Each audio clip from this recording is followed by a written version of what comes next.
Anyway, I'm Regina Brown-Wilson, and I am the Executive Director of California Black Media. And so I've been charged today to be able to guide us through a conversation with our state treasurer. And so I'm super excited to be able to be here today and be able to talk to you. Antonio, did you get my good side? Just joking, just joking. Anyway, we're gonna just dive right into it because there's no gatekeeping here. We need information, and since we have our banker here, we had our controller here earlier. You heard the governor and what he said, and now we have the banker. So this is where the investments happen. Or correct me if I'm wrong.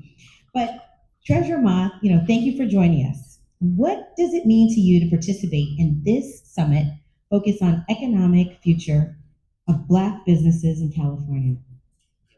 Thank you. So first off, thank you for having me back again, and also Kaim Morton, my deputy that oversees our green energy, advanced manufacturing, our hospitals and our schools, everything that we all care about. But I just want to give a little history of how I'm even here. So I started with one of the big 8 accounting firms, Ernst & Whinney, in the real estate tax group, and then quit after 5 years because there were no women or people of color in leadership, and started my own practice at the age of 28 years old. And someone tapped me on the shoulder and said, "Ms. Ma, if you want to get clients quickly, you should be president of this nonprofit. We're not going to pay you. It's not going to be too much work." And that nonprofit was the Asian Business Association under Harold Yee and Frank Fong. Some of you, Bridget knows. And their whole mission and motto was for us to get more involved, to apply for different boards and commissions, support whoever the mayor was in San Francisco. So if they became mayor, we could apply and get appointed to all these commissions. And that was the first time that I saw when the African American caucus, the Asian caucus, and the Hispanic caucus, when we all worked together at the White House Conference on Small Business in 1995, we were able to get all of our issues into the top 80 issues that went to the president and Congress that year. And And so, that was my job for 5 years, is representing more women and minority small businesses for contracting opportunities at the federal, state, local, and even the private sector, like the utilities and AT&T and others.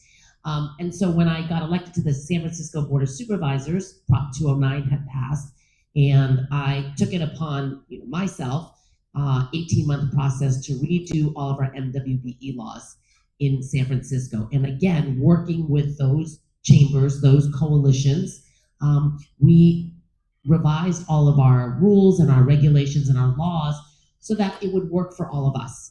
And so those of you who do business in San Francisco, under Willie Brown, at the time, Willie Brown set very strict goals, and he made sure all of his department heads adhered to those goals. So for the first time in many, many decades, San Francisco government looked like the state of California, and they hit all the goals. And I think it was probably, 15 or 20% MWBE goals for every single department in the state, in the city of San Francisco. That's what it takes to have leadership.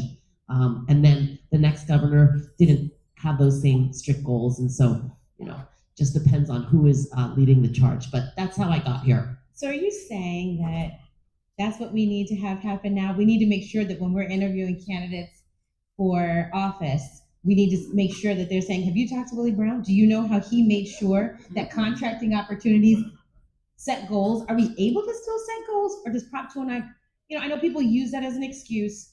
So how is he able to do it? And or what are we able to do now? Well, and it's not so much, it's just terminology, right? So now we talk about disadvantaged small businesses, right, Sanford? We are still able to parse it out and figure it out if we want to get things done. So you guys heard that. We can get things done. So as your role as the state treasurer shaped, how has it shaped the way you view small businesses and community-based economic growth? So many of you know, because I always say, you invite me, I will come. So I've probably spoke around the state at one of your different chamber events. But small businesses is still my #1 priority. It's how I got involved in public service. It is still the gateway for so many of us, especially when we come to this country and this state.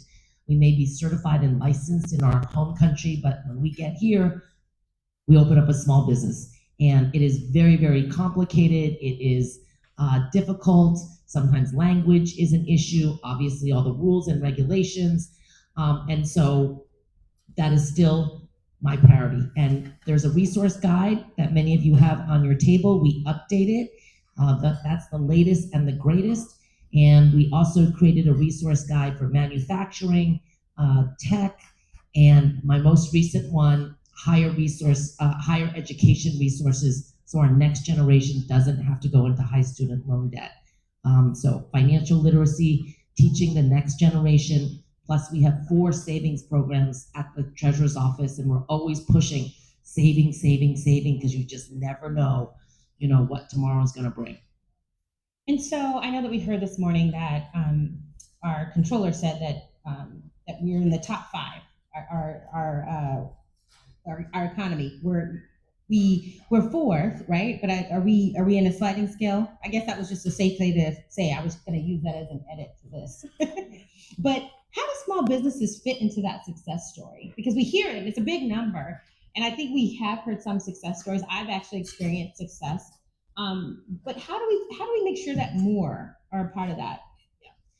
So in California, the way our general fund is funded is highly dependent on personal income tax, corporation tax, and sales taxes. So during COVID, when all of us were locked down in our homes, we actually faced a $46 billion surplus. That was one of the highest surpluses ever. And we were all locked at home. Okay, why? Tech companies were still IPOing, offering stock bonuses and options. So people were making money, companies were making money, people were selling stocks, they were still selling their homes, right? Because interest rates were low. And then they were spending money here in the state. And that's where the small businesses, were able to, hopefully those that were able to stay in business, you were still selling and you were still paying sales taxes and people were staying here. The next year of COVID, $96 billion surplus.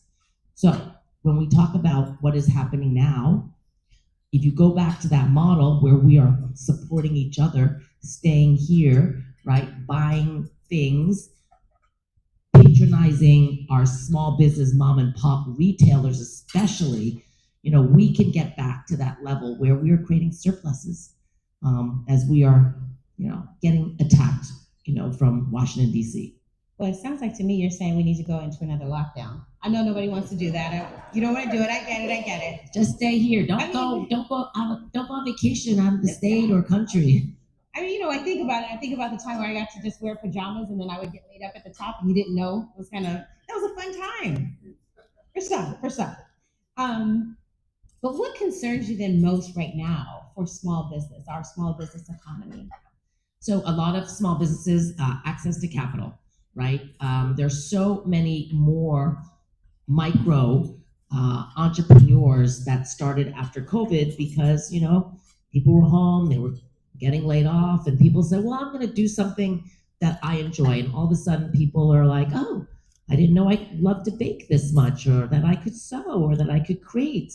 And so I think for the micro entrepreneurs, that is the hardest thing for them to get because they may not have collateral, they may not have that track record, they may not have the strong credit rating. And so I know that we have a lot of programs at the Treasurer's Office, our CAACC for small businesses, which are loan loss guarantee, loan loss reserves, so that participating lenders will be incentivized to lend you the money because if you don't pay it back, the state pays it back. And the rate of default is very small, believe it or not. So that is a message we're all trying to get out there is we have lenders, we have programs. Please, reach out to Kaim and myself or go onto our website for these lenders. And then we created also a line of credit because a lot of the businesses said we are waiting for someone to pay us. We're waiting for our shipment to come, off the boat, stuck. And so I think line of credit is also very, very needed. And are those numbers, I mean, they can vary. I'm assuming, is there like a minimum, like don't come to us if it's not, $10,000, but don't come to us if it's $20 million, or does it just vary depending on the lender? It varies. I would say a great place to start is your small business development centers. These are free resources, consultants that are paid for by the U.S. Small Business Administration and the state of California. And they should be able to help you create your business plan, your marketing plan, your finance plan, connect you to the different resources. And I do want to recognize my good friend, Elmi Bermejo. She is the new California Small Business Advocate.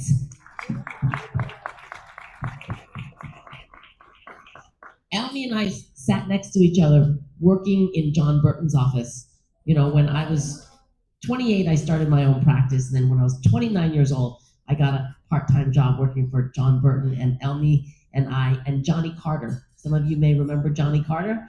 The three of us were in the office, and look at us now. So exciting, and congratulations on your appointment. But she's got a lot of resources as well on her website. So I would say the Small Business Advocate, you go to her website. She probably has the most comprehensive list. And then, obviously I have my small business resource guides that also has some that may not be on the state website. And so as we talk about that a little bit more, many entrepreneurs, as we know, struggle with access to affordable capital. It's one thing to have it. We don't want people possibly doing things. I think I read an article where the Kardashians use their credit cards to start their clothing line store. And that could be very expensive and very risky. So what tools does the treasurer offer to help close that gap? So we recently gave out a number of grants to CDFIs. How many CDFIs? 50 plus CDFIs. So this was the second round, and these grants are for capacity building. So if you're a small business or a nonprofit and you're trying to grow, this is what the money is supposed to be used for. So I would go and contact your local CDFI to see if they have any resources. Then we also put money into California headquartered banks around the state, and they're supposed to lend it out to the to the community, because sometimes they don't have enough resources to do that. So that's why we put the money in, especially when there is a fire or a flood or an emergency. We're like first in to that bank so that they can loan it out to the victims of that catastrophe. Okay, great. And so, Black-owned businesses face persistent barriers to capital, as we know. And, I'm trying to think of what practical steps, as I hear you talk about, there's resources here, resources there. And I had no idea that the banks had money that you guys put down. And now we need to make sure that the banks are doing what they're supposed to do. So I'm hoping there's somebody who's watching them. How do we make sure that that is actually happening? And if it's not, how do we get to you to make sure you know? Yeah, and I asked that question yesterday. I said, okay, so we put, millions of dollars to these banks. What are they using it for? Do we know? And we don't know specifically, but they have them in categories. And to the extent that it's not going to perhaps small businesses or disadvantaged small businesses, let us know, because we will dig into it and ask them for more data. But any other programs that we should be focused on? So we only have a couple of incentive programs here. People always say, well, Texas is rolling out the red carpet. Like, what do you got, California? So we have a sales tax exemption program. If you are buying equipment that is cleaning and greening our environment, creating a certain amount of jobs in certain zip codes, then you can apply to get that sales and use tax waived. But you have to apply before you buy that equipment. So if it's $10 million piece of equipment and your local sales tax is 10%, that's a good chunk of money that could go back into your pocket instead of to the government. So that is the sales tax exemption program under our office. We also have a Cal Competes program. This is an income tax deferral. And it is really to incentivize companies to stay and grow in California, or if they are deciding between 2 or 3 states, this is one way that we can attract them, and they will get extra points because we want certain type of businesses in the state. Those are kind of the 2 main incentives. And then manufacturing, there's a partial manufacturing tax credit through the California Department of Tax and Fee Administration. And I do know that there are certain members right now that do want to create a more robust manufacturing tax credit to attract more manufacturing companies here, especially advanced manufacturing. And so as we talk about that and we look at state investment, so all these things are actually happening, how are we making sure, from your office, not everybody else is obviously, but how are we making sure that these investments are reaching the underserved communities? Is there some way that you're tracking it? It may mean that me and you have to have more conversations just annually. We have to bring the reporters in to kind of, make sure that the banks are doing what they're supposed to do. How are we making sure, if there is a way, that these resources are hitting the underserved communities? So a lot of the programs created by the legislature and given to us, they do have requirements in terms of reporting. So every year I have to produce a report, like the sales tax exemption, how many companies are getting it, how many jobs are they creating, how much taxes we are losing. And then we do break it down. Where in the state, what type of companies, what are the size of the companies, but we can't really break it down into, which ethnicity or race or gender, but we can break it down based on like zip codes and the number of people. So you kind of figure out, because small businesses are generally, the minorities, and we can kind of figure out where it's going, but it's not easy to pinpoint like before Prop 209, unfortunately. Okay. And so, we heard a lot this morning about our numbers are coming in stronger, at least, revenue is coming in stronger, but we still have a problem that's coming. How do you think small businesses should prepare financially for economic uncertainty, inflation, or future downturns? Yeah. Well, number one, if you can buy your property, because the ones that made it out of the pandemic are the ones that own their property. Because, a year or two, you may be a restaurant, you're supposed to pay back all of your rent, a year's worth of rent, 2 years, and you've been closed. There's no way that could happen. But so any way you can buy your property, I think that would be, the safest way. Then right now, we were expecting an $18 billion deficit, and I think we're at like $3 billion. So cash flow has been better, and that is because of tech companies like AI that are still booming and busting, and we're hoping some of them will become unicorns. So right now, because the tension is not as great, you should try to go out and get your line of credit lined up, because when you need a line of credit, no one's going to give it to you. Sometimes you need an extra credit card. Don't use it, but just in case you need it, right? You don't have to use it every day. Make sure your credit rating is good, pay off your credit cards. And then there's still lots of programs. We still have lots of money to give out. Sanford, right? Where's Sanford Livingston?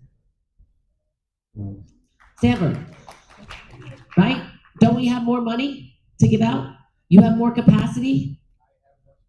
There you go. So he is one of our biggest clients. He keeps me up to date in terms of, hey, is the money getting out? Is there something we should be doing in our office to make it easier? But I just think it's, qualifying people, right? Getting them prepared so that when they submit paperwork, even though I think our our standards are not maybe as rigorous as those big banks who don't want to take any risk. We are willing because of our programs, but you still have to submit paperwork. You can't just say, I just need a loan and we just give it to you. So you have to kind of create that paper trail. So get prepared. Get prepared. Go see your SBDC. Get a consultant, and then just keep pushing. I mean, I've sent people to Sanford. Sometimes it takes 2-3 years, and now he's like, okay, I got it. They got their money. They're able to expand. So have a little patience, I think, as well. But work with your bankers and your consultants. So you're like a friendly banker. You're more of a friendly banker, not one of those ones that are just like, no. Nope, not yeah. Okay, good. So I want to get the money out. So how can organizations like CAACC be better partners with the Treasurer's Office to expand on opportunities? Yeah, keep in touch with us. Yesterday, Jovan AG, he used to work with the Treasurer's Office. He is trying to come up with some small business lending program. Any good ideas that you have, please see us. Stay in touch with us. Let us know. Like, this line of credit would not have come about if so many of you said, hey, I need a line of credit. Banks aren't giving it to me. We need a little float time. So these are the things that we can plan for when we get these money or these tranches again. And then what is it that is difficult? Because there may be a collateral requirement, like 110%. People don't have 110% collateral. So what is it that we can do to make it easier to get the money out faster? Well, could you use your house if you had to? Yeah. Oh yeah. Okay. Yeah. If you have a house. Not saying that people have it. If you have a house, that's what I'm saying. Buy a house. Buy a building. You won't take it if you pay it back. It's definitely okay. Not giving anybody any ideas. Just saying. Interest rates are coming down again. So looking ahead 5 years from now, what would success look like if Black-owned businesses fully participated in California's economic growth?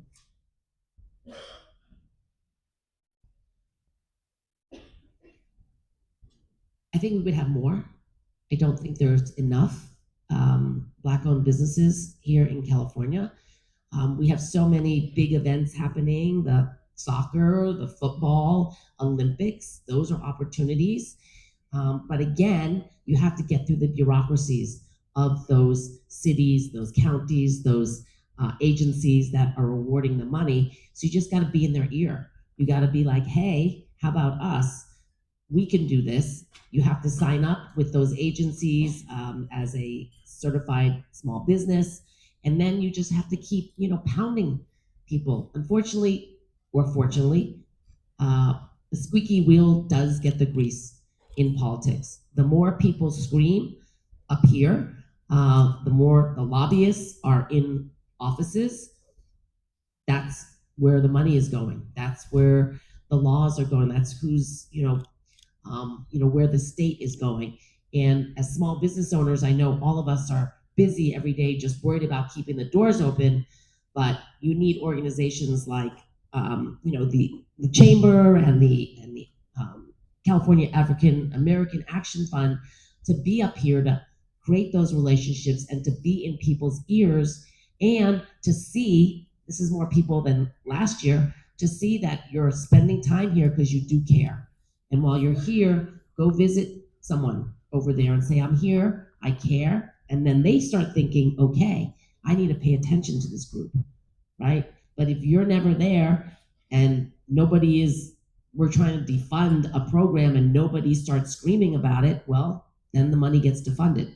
And so when we go through difficult budget times, that is the most important. I know we're all stressed out, but that's the most important time to be up here and to say, do not cut our Small Business Development Center consultants, because they were going to do that a couple of years ago, and then everybody rose up and they said, okay, we'll put that money back. Then they said, we're going to cut this. And let's see if someone rises up to defend that pot of money. And that's what we have to be diligent about. Well, I know our time is running short, but I wanted to end our conversation before. I don't know if we're opening us up for, okay, we're not opening up. But let's be fun here. I'm thinking of 3 things that people don't know about you? I mean, obviously you're a banker, the first CPA to actually hold this role. This is just me saying this is not her, because you guys are you're not a 501c3. She's running for lieutenant governor. So what are 3 things? Just thought I would just throw that in there. It's facts. I'm a reporter. I have to do these things. What are 3 things that you want people to know about you? Okay, well, I played sports. Didn't have all these honors classes growing up, but I did play sports, 4 sports in junior high and high school, so I'm super competitive. I like team sports, so the more people that are on my team, the better off that I feel more comfortable. And I like to win. I haven't lost yet, 4 elected positions. And that's because of hard work, right? It's about showing up. It's about showing up on time. My dad would always be like, do not be late. You need to show up on time or early. Number 2, you need to be good on your word. Number 3, being accessible. I think everybody, if you want my cell phone, I'll give it to you. Please call me, text me. Not that many people will. I try it, I do it all the time. I give a whole room, they all write it down, and maybe 2 of you will text me. But being accessible, and that's because I think Elmi and I, our boss, John Burton, if we did not respond and call back people, pick up the phone when it rang, he would be yelling at us.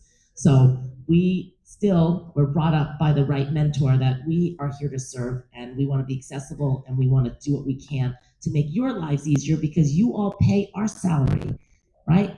And you need to remind people in government that as well. When they don't pick up the phone or they're rude to you, you can say, I pay your salary through my taxes. So I think it'll change the mindset. Well, I want everybody to give it up for Treasurer Fiona Ma. Thank you for spending this moment with us and sharing your perspective. And I think we're going to go on to the next. I'm going to be here. I will come talk to you. Ma'am, okay.